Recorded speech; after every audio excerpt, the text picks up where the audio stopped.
2020년 10월 2일 아침입니다. 오늘 우리가 함께 묵상할 말씀은 창세기 42장 12절부터 20절 말씀입니다. 창세기 42장 12절과 13절 말씀부터 보도록 하겠습니다. 요셉이 그들에게 이르되 아니라 너희가 이 나라의 틈을 엿보러 왔느니라. 그들이 이르되 당신의 종 우리들은 12 형제로서 가나안 땅 한 사람의 아들들이라. 막내 아들은 오늘 아버지와 함께 있고 또 하나는 없어졌나이다. 자, 요셉이 자꾸 그 형제들을 지금 정탐꾼으로 몰아쓰고 있죠. 그래서 두 번째예요. 구절에서 한번 이미 그랬죠. 앞으로도 두 번 더 그들을 정탐꾼이 분명하다 이렇게 추궁을 하게 됩니다. 이처럼 반복해서 추궁하는 것은 상대방을 무력화시켜서 저항을 꺾으려는 의도가 있는 것이죠. 자포자기하게 만드는 거죠. 또 더 중요한 것은 반응을 보려는 거죠. 그들의 심중을 헤아려 네가 정말 정탐꾼이냐 하고 정말인지 가짜인지 진실 여부를 아려고 하는 것이죠. 물론 요셉은 이들이 자기 형제임을 알고 있었죠. 하지만 이러한 질문을 통해서 그들의 인격과 양심을 확인해 보려는 것. 억지 상황으로 지금 몰아박하고 있는 것이죠. 여기에 대해서 형제들은 필사적으로 혐의를 부인하죠. 여기서 잘못 말하면 죽으니까. 다시 한번 당신의 종이라고 스스로를 낮춥니다. 그리고 자신들의 정체를 더 구체적으로 설명하게 되죠. 이런 압박이 있으면 시키지도 않은 대답까지 하게 되는 게 인간의 본질적인 모습이에요. 그래서 12 형제, 가나안 땅, 막내 이런 얘기들이 막 술술술술 나와요. 자신들이 정탐꾼이 아니라는 사실을 증명하기 위해서 이런 것들을 다 이제 급하니까 뭐 다 얘기가 나오는 그런 상황인 거죠. 요셉이 가장 궁금하게 듣고 싶어 했던 이야기는 뭐였겠습니까? 고향 얘기죠. 아버지 야곱, 그리고 동생 베냐민에 대한 소식이 아마 가장 궁금했을 겁니다. 그런데 형들이 스스로 아버지와 베냐민에 대해서 말을 하는 거예요. 아버지와 막내가 함께 있다 이렇게 얘기를 해요. 요셉은 이를 통해서 그들이 살아있다는 것까지 지금 확인할 수 있게 되는 것입니다. 그런데 여기서 이런 말을 하죠. 또 하나는 없어졌나이다. 13절 마지막에 나오는 말. 또 하나가 누구겠습니까? 바로 요셉이죠. 여기서 없어졌다는 건 죽었다는 거예요. 형제들은 당연히 요셉이 죽었을 것으로 생각을 한 거예요. 20년 동안 못 봤잖아요. 소식을 못 봤잖아요. 당연히 죽은 걸로 알고 있겠죠. 그리고 물론 요셉의 형제들은 이 애굽의 총리가 요셉인지 알지도 못했을 뿐만 아니라 자신들이 20년 전에 범죄 사실을 밝힐 필요도 없었을 거예요. 그런데 이런 태도 때문에 요셉은 형들을 진실성을 믿을 수가 없었다 하는 것이에요. 이렇게 요셉은 형들에게 진실함을 증명하도록 요구한 것입니다. 하나님이 요셉을 통해 이루시는 꿈이 있잖아요. 그것에 함께 할 수 있는 조건이 여기 나오는 거예요. 그것이 뭐냐? 바로 증명 가능한 진실함이에요. 신자들은 하나님 앞에서 자신의 믿음을 증명할 필요가 있습니다. 마지막 때 이것이 다 나타나게 될 것이죠. 여러분은 무엇을 통해서 여러분의 믿음을 확신할 수가 있겠습니까? 이건 그냥 나는 믿고 받고 있다 하는 느낌 정도로만 될 수 있는 것이 아니에요. 내가 일주일에 한 번 교회 나가니까 그게 믿는 게 아니란 말이에요. 자신 혼자 믿는다고 착각하는 것이죠. 감정적, 심리적으로 생각하는 것이라는 거예요. 믿음이라는 것은 바로 우리 삶 속에 반드시 전인격적으로 나타나는 것이어야 하는 거예요. 즉 우리가 마음을 들여서 주를 믿는다 하면 반드시 우리 삶을 들여서 주를 따르고 순종하는 것으로 나타나야 할 줄로 믿습니다. 14, 15, 16절이에요.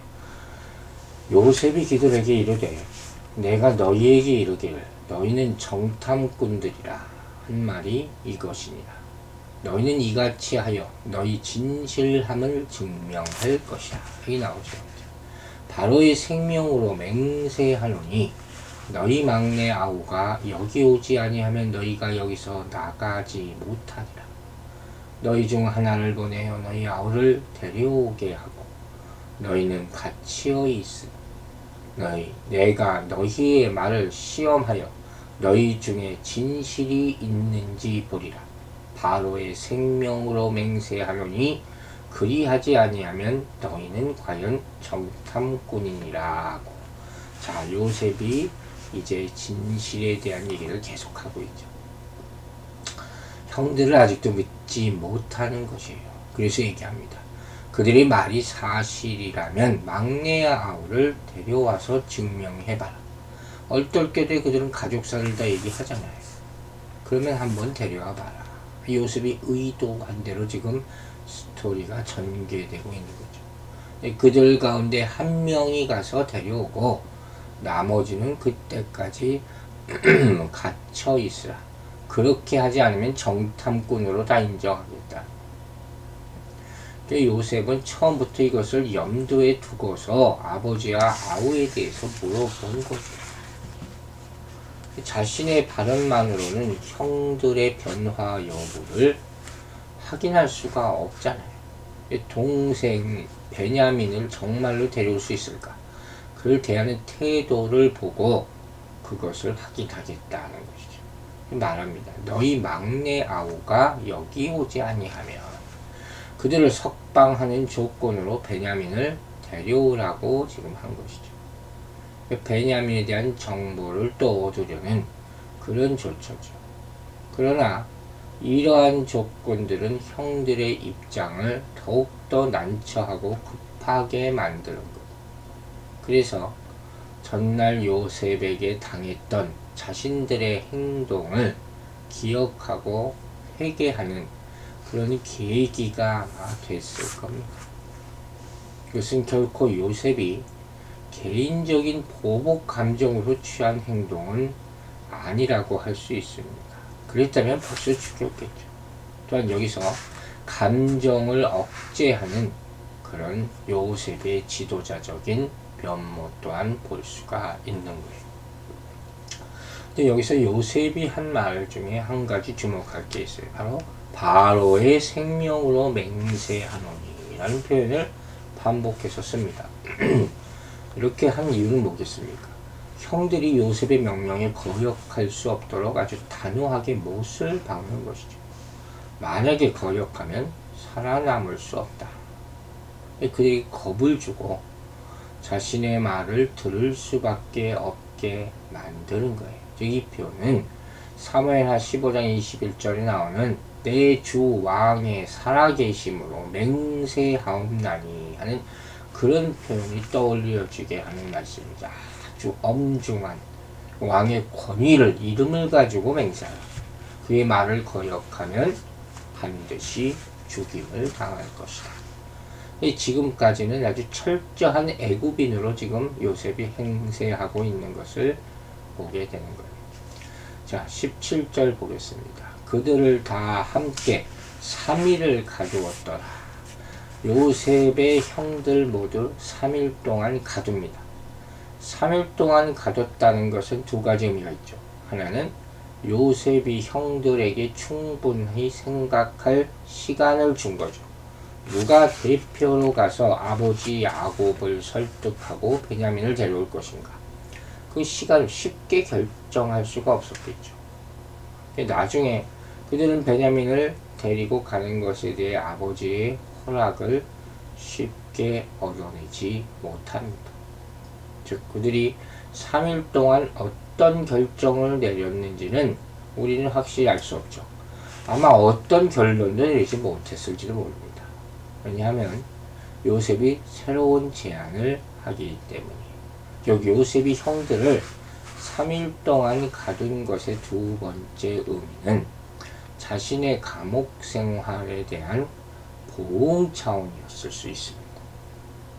물론 3일은 아무것도 아니겠죠. 복수라고는 하긴 그렇죠. 그 시간들을 통해서 잘못을 깨닫게 하는데 목적이 있을 겁니다. 복수를 자기는 수십 년을 그렇게 고난을 받았는데 3일의 감옥 생활, 그게 무슨 긴 시간이 되겠습니까? 어쨌든 이렇게 함으로 요셉은 자신의 정체도 밝히지 않고 형제들의 진실성을 시험하는 그런 장면이죠. 그리고 이로 말미암아 형제들이 진실한 회개를 하게 되는 것이에요. 요셉은 이 가운데 과거에 자기가 구덩이에 갇혔던 것, 또 3년 동안 옥중에서 살았던 것 다 떠올렸을 겁니다. 18절 보겠습니다. 사흘 만에 요셉이 그들에게 이르되 나는 하나님을 경외하노니 너희는 이같이 하여 생명을 보존하라. 3일 후에 요셉이 형들에게 놀랄만한 사실을 하나 알리죠. 자신이 하나님을 경외하는 사람이다. 어떤 반응을 보였습니까? 이 형들이 옥에 갇힌 지 사흘 만에 그들에게 인정을 베푼 거죠. 좀 살 길이 열리나 하는 그런 빛을 보여준 거죠. 이제까지 철저히 애국인으로 행했잖아요. 방금 전까지만도. 그리고 이제는 하나님을 아신 자로 처신한 것. 그들이 답답해 보이기도 했을 겁니다. 어쨌든 애국 총리의 입에서 하나님이 언급되었다는 것은 형들에게 새로운 희망을 주는 것이죠. 그래서 새로운 명령을 내리면서 그 명령을 따름으로 생명을 보존하라. 이렇게까지 얘기해요. 의미심장하죠. 가족의 생명을 보존하는 것. 이게 요셉의 사명이었던 거예요. 자, 19절, 20절 보겠습니다. 너희가 확실한 자들이면 너희 형제 중 한 사람만 그 옥에 갇히게 하고 너희는 곡식을 가지고 가서 너희 집안의 굶주림을 구하고 너희 막내를 내게로 데리고 오라. 그러면 너희 말이 진실함이 되고 너희가 죽지 아니하리니 그들이 그대로 하니라. 요셉의 새로운 명령이 떨어집니다. 이제는 한 사람만 감옥에 남고 나머지는 곡식을 가지고 가서 가족들을 굶주림에서 구하고 막내 아우 베냐민을 데리고 오라. 그러면 정탐꾼이 아니라는 것을 믿겠다. 이 명령이 바로 앞에 말했던 한 사람만 가고 나머지 9은 남아있으라 했던 그 첫 번째 조건을 완전히 완화시켜 주는 것이죠. 그리고 곡식을 가지고 다시 고향으로 돌아가는 것도 허락해 주는 타격적인 그런 배려를 한 거예요. 이들의 어려움, 또 가족들의 기근으로 말미암아 고생하고 있던 상황, 이런 것들을 다 해소시켜 주려는 야곱의 배려죠. 악을 선으로 갚는 그런 모습이에요. 요셉은 이렇게 자신을 구덩이에 던져 굶어 죽게 하였던 그런 무자비한 악에 대하여 자비심을 가지고 처신하고 있는 것입니다. 이러한 모습은 결국 요셉이 지금 형들에게 복수를 하고 있는 것이 아니라는 사실을 증명해 줍니다. 막내 아우를 데리고 오라. 유일한 동복 형제죠. 어머니 알라헬의 죽음과 함께 태어난 16살 정도 아래 동생 막둥이. 네, 얼마나 보고 싶겠습니까? 또 혈육이죠. 베냐민을 향한 요셉의 사랑이 보이는 것이죠. 그래서 반드시 베냐민과 함께 와야 한다는 점을 강조하고 있습니다. 자신의 옛날 처지를 생각하고 보호해주고 싶은 마음이 엿보이는 그런 장면입니다. 자, 이와 같이 요셉은 자신이 하나님을 경외하는 사람이라고 결국 밝히면서 형들을 시험하고 훈련합니다. 진실함, 형제, 이런 단어들을 생각하게 하는 장면이죠. 그들은 배다른 형제잖아요. 질투와 경쟁의식에 사로잡혀 살아왔고, 요셉은 그 희생양이었어요. 요셉을 팔아넘긴 후에 아버지 야곱에게 거짓말까지 한 그들을 하나 되게 한 것은 거짓된 형제예요. 그리고 아버지의 재산에 대한 욕심뿐이었을지도 모릅니다. 그러나 요셉은 이들을 다 용서합니다. 왜? 하나님의 뜻이 있다는 것을 알기 때문에. 이런 자비로 우리도 악을 댕하대해서 하나님의 선을 이루는 사람들이 되기를 주의 이름으로 축원합니다. 기도하겠습니다. 아버지, 우리가 인생을 살면서 부당한 대우와 또 핍박을 받는 일이 있습니다. 성경은 그러한 일을 그대로 갚지 말고 선으로 축복해 주라 말합니다. 우리에게도 이런 심령이 있게 하여 주시고 그 가운데 하나님의 인도하심과 선하심 그리고 하나님의 뜻이 항상 역사하여 순종으로 잘 따를 수 있도록 도와주시옵소서.